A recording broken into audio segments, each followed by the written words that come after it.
tujuan pembelajaran, lagi tujuan pembelajaran tadi. Yang pertama, menjelaskan pengertian letak geologis. Yang kedua, mendeskripsikan kondisi geologis Indonesia. Yang ketiga, menguraikan akibat negatif kondisi geologis Indonesia. Dan yang terakhir, menyebutkan langkah mengurangi dampak negatif kondisi geologis Indonesia. Baiklah, selanjutnya anak-anak, apakah ada yang tahu ini gambar apa? Tahu Bu, Ustaz. Ya, bagus.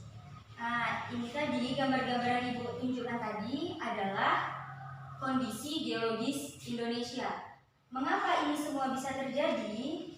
Nih, seperti gempa bumi, tsunami, itu terjadi karena adanya pergeseran lempeng. Pernah mendengar nggak istilah lempeng bumi? Pernah Bu. Ternyata bumi tempat kita hidup ini tidak bulat secara utuh, tetapi terdiri atas lempengnya yang bergerak terhadap satu dan lainnya. Indonesia terletak pada pertemuan tiga lempeng. Lempeng Indo-Australia bertumpukan dengan lempeng Eurasia di lepas pantai Sumatera, Jawa, dan Nusa Tenggara. Dari kondisi geologis Indonesia tadi, Ibu akan menjawab pertanyaan dari Ananda Mamaska tadi, jelaskan pengertian letak geologi. Sebelum itu, apakah ada yang bisa menjawab dari pertanyaan Ananda tadi? Saya Bu. Iya, silahkan. Letak geologis merupakan suatu wilayah berdasarkan struktur dan komposisi batuan yang membentuk bumi. Baiklah, Ibu akan melengkapi. Jadi, letak geologis merupakan letak suatu daerah berdasarkan keadaan batuan, penyusunan, terutama batuan tektonik. Baiklah, pertanyaan kedua tadi, bagaimana kondisi geologi Indonesia?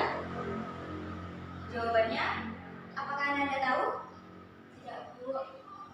Jawabannya, secara geologis, Indonesia merupakan pertemuan tiga lempeng benua, yaitu lempeng Asia, lempeng Indo-Australia yang bergerak ke utara, dan lempeng dasar samudra bergerak ke arah barat daya.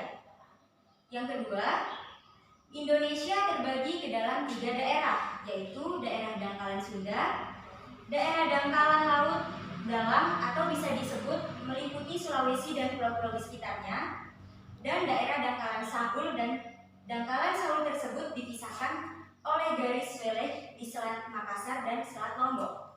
Yang ketiga, Indonesia terletak pada pertemuan deretan pegunungan berdasar sirkumpasifik dan pegunungan Mediterania.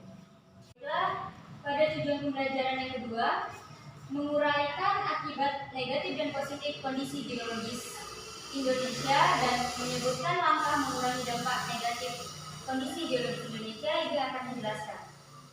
Pada menguraikan akibat negatif dan positif kondisi geologis Indonesia, akibat negatifnya Indonesia merupakan wilayah rawan gempa. Nah, seperti gambar yang Ibu tunjukkan tadi, rawan longsor, gempa bumi, tsunami, dan gunung berapi. Sedangkan akibat positifnya, mempunyai gunung berapi yang aktif akan menyebabkan tanah subur, dan bagian barat Indonesia dan bagian timur Indonesia memiliki laut yang dangkal, sedangkan di bagian tengah memiliki laut yang dalam. Yang ketiga, memiliki banyak barang tambang mineral. Dan yang keempat, berada pada daerah yang labil dan selalu terjadi gempa, bumi tektonik tambang mineral. Dan yang terakhir, berada pada daerah yang labil dan selalu terjadi gempa bumi maupun gempa tektonik dan vulkanik. Yang keempat, menyebutkan langkah mengurangi dampak negatif kondisi geologis Indonesia. Langkah-langkah mengurangi dampak negatif kondisi geologis Indonesia adalah melakukan mitigasi bencana.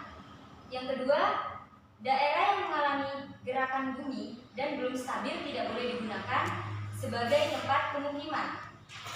Selanjutnya, dilarang membuat bangunan di daerah yang masih labil dan masih menjadi gerakan bumi. Dan yang terakhir, Pembuatan jalan dan jalur kereta api juga harus